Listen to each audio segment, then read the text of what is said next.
What's going on, guys? It's Kirby's DS Daddy acting COO and head of media for Samurai Blood Clan, back with another video. Today, guys, I wanted to make a video on Battlefield 6. There's been a lot of hype surrounding it, but unfortunately, we were not able to get one of the little keys that you need to have early access. We had Jethro, our head media intern for Samurai Blood Clan, stay up, I'm not joking, 4 hours the other night on Tim the Tetman's live stream to try to get one of these codes. We made him sit and watch this guy for 4 hours waiting for a code to drop.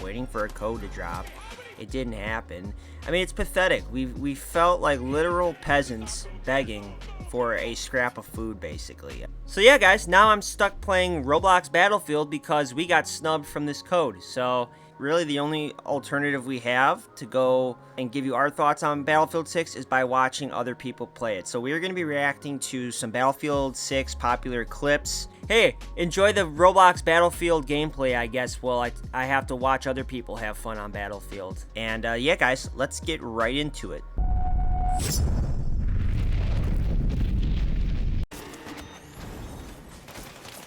Are you kidding me with this?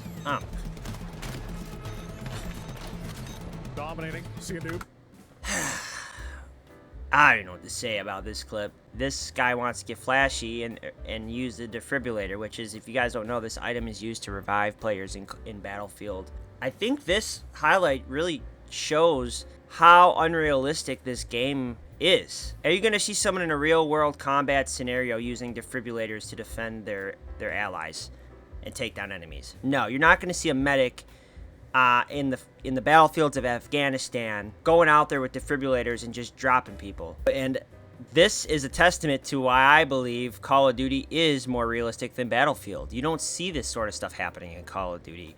And I actually have a few friends who are Battlefield guys. You know, I am friends with Battlefield guys, but I've had a few of them who have gone up to a few Marines and Coast Guards, have approached them with copies of their Battlefield game and have asked them to autograph, to sign it, you know, because that's a thing a lot of guys will do with veterans and service people, is they'll have them sign a copy of whatever military game they're into. Specifically, Coast Guard guys and some Marine guys will turn down signing copies of Battlefield simply because they feel like it's an insult to their profession. I've had a lot of people who have approached servicemen with copies of Call of Duty, and 9 times out of 10 they will always sign it because they feel like it's a respect to their craft. It's a testament to what they do, and it gives people an insight into what they do. My buddy's stepdad knew a guy who was special forces, and before missions, he would train on Call of Duty to get himself ready for the next day's mission. Okay, RPG. Okay. You know, and again, I guess the reaction's warranted. Me being an RPG main, that kind of being my main weapon of choice in these style of games, this would be just another day on the job, honestly. So you wouldn't get that sort of reaction out of me. But I guess if you're not an RPG guy, you know, this would be a once-in-a-lifetime sort of shot. This gives us a very good look at how the RPG is going to be in Battlefield 6, and honestly, I'm not really impressed by the realism of it. When you talk to someone who's what I refer to as a purist in the idea of RPG quickscoping, it's a principle I live by and play by.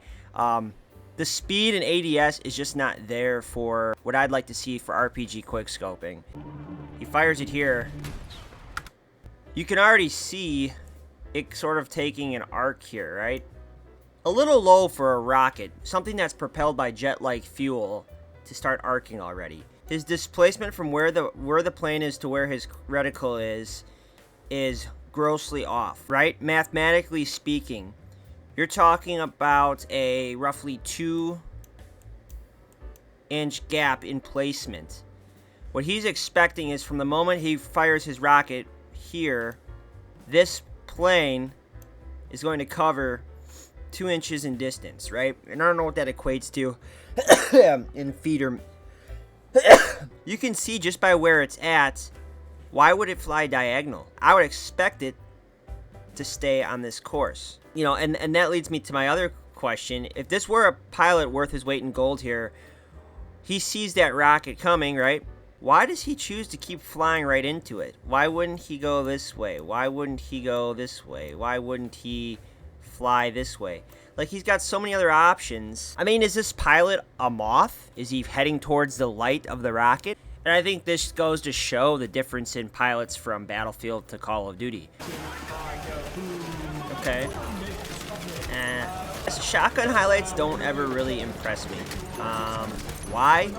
Because in my opinion, shotgun highlights take the least amount of skill. All the highlights that I have seen coming out of Battlefield 6 on shorts and things on media that I've been watching it's all shotgun highlights, you know, and I don't think they deserve really a spotlight. For me, you know, being a quickscoper and RPG quickscoper specialist, shotgun is the polar opposite of that, and in my opinion, takes the least amount of skill to use. I mean, this guy he basically is this whole window of this entire screen. So all that's left of the screen is this. You have a giant target that you need to hit. Where when you're quickscoping from a distance, your target can be, and I'll use green for this, literally this size, depending on the distance you're at. This can be the person you're aiming at when you're quickscoping.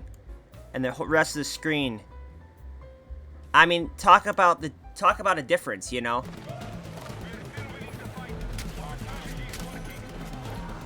Okay, well, another shotgun highlight. Yeah, I don't really want to focus on it as a shotgun highlight. I just want to talk about the strategy in this. We know of Scump, and you know, I'm a little disappointed in how he handled this situation from a tactical sense. Come up to a window here, right? Tactically speaking, you would never go Rambo style straight through a window like this.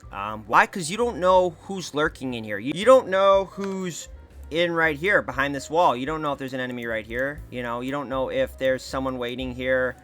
Corner camping. I mean, corner camping happens in real life. Whether you guys like it or not, it's a real thing in real life combat. Corner camping is one of the most go-to moves, especially on the enemy teams in real life. And so you don't know, and he decides, I'm going to go full Rambo style straight through this window and just worry about it when I'm in there. Yeah, that's great in a video game, but when you vault that window in real life and you're surrounded on all four sides by enemies waiting to get their hands on you and touch you, good luck. Good luck, dude, because that's you ain't going to 360 shotgun them in real life. It doesn't work like that. Where are his eyes right now? His eyes, you can see the cone here, right? We'll go from the middle of his nose. Right? Look where his focus is. It's completely on this windowsill. He's got they're not darting around. He's not looking at this door. If I were approaching this and I saw this, I would go, okay, open door, right? Open door. This means this building is most likely occupied. What does that mean? Well, it means I'm not going to go full Rambo style through a window and worry about things when I'm in there. If I did need to actually breach the building, I would go for a flashbang. I would flash the building out first. Once I flashed it, I would most likely, again, probably go up to the window, check left first, right? Check around this corner, see if there's anyone left, and check if there's anyone right. I have view of this right now. It's clear as of now. Once I cleared left, once I cleared right, I would jump the window and then handle whatever business I need to handle in there. You know, in a lot of these games, just looking at this, I've noticed they like to push the whole, like, scenery thing. You know, and this is a very beautiful game. You got the mountains in the background. You got more mountains over here. You've got more mountain over here. You've got more mountain over here. Mountain and rock over here. Mountain and rock over here. You got some mountain and rock over here. Some rocks and mountain over here. It's very beautiful, you know. I love the diversity in scenery. I think it's gorgeous. But, you know, if I wanted to go on a hike, I'd go on a hike. You know, if I wanted scenery, I'd play one of those artsy games that win, like, Best Picture of the Year, and all the game really is like, hiking simulator with some artsy music. This is war, you know, and this is more so, should be focused more so on the, no pun intended, Battlefield experience. Okay, so here's some sniper gameplay. Okay, so let's go back to this, right? So, she is scoped in here, and she's scoped in on a guy in a turret gunner position, right? I'm not trying to discredit what she did here. I think, you know, it's admirable. but she took a shot at a guy who's sitting in a chair, you know? It's not the most difficult shot to make. And I guess where I'm going with this is a lot of our pro guys, I mean, JT Fireshot, the head captain of our pro esports team, he hits these shots on a daily basis. He hits these shots to warm up. You know, and I'm wondering, she obviously seems like a way larger live streamer than us if she's making compilations like this. Where's our views if we're hitting shots like this? If this is what people are looking for, it makes me wonder what we're doing wrong. You know, we are live pretty much on Zoom every other day, if not every day. You know, emailing out Zoom links for people to tune in and watch this sort of gameplay. And I'd like to just plug it to all you again. If you guys are interested in watching, let us know and we can get you a Zoom link to view our stream. Click somewhere to spawn. Click on my car. Yep, okay, got it. Oh. Okay. So, this is kind of cool, you know, and not even talking about the clip here, but we have sort of like an Annoying Orange sort of character here. I don't know if you can see the resemblance between him and Annoying Orange, but, yeah, the resemblance is uncanny. And I think it's a cool concept. Our guy Zero Celsius, he's a big Funko Pop guy. One of the guys on our pro team actually had this idea of us doing a concept very similar to this guy. But instead of a peanut, we do a samurai cat, which I think is cute. It could be fun. On our Zoom stream, on our Zoom live stream. So that has been in the talks. We still have yet to really put that into action. But we also had a guy, and this is just kind of a funny like side story. We actually had a past employee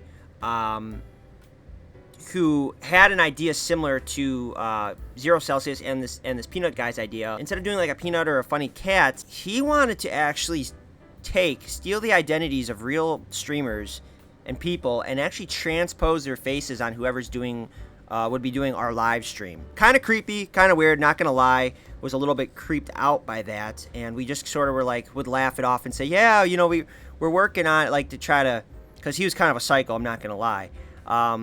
Anyways, got fired shortly after for that because we caught him digging in our garbage. You know, you can't be doing that.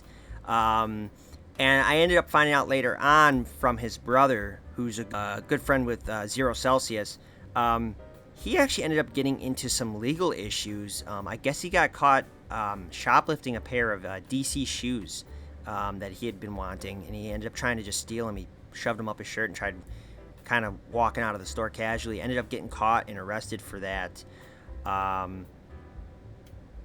Yeah, so final thoughts, guys. Not really impressed by this game. I don't think it looks as realistic as COD. The gameplay at times seems to be a little repetitive and boring. Example, all the shotgun highlights I've been seeing. And honestly, I'm still pretty hurt and offended that we got snubbed on the beta access code and that we had to go and basically beg these live streamers, like peasants, for a code.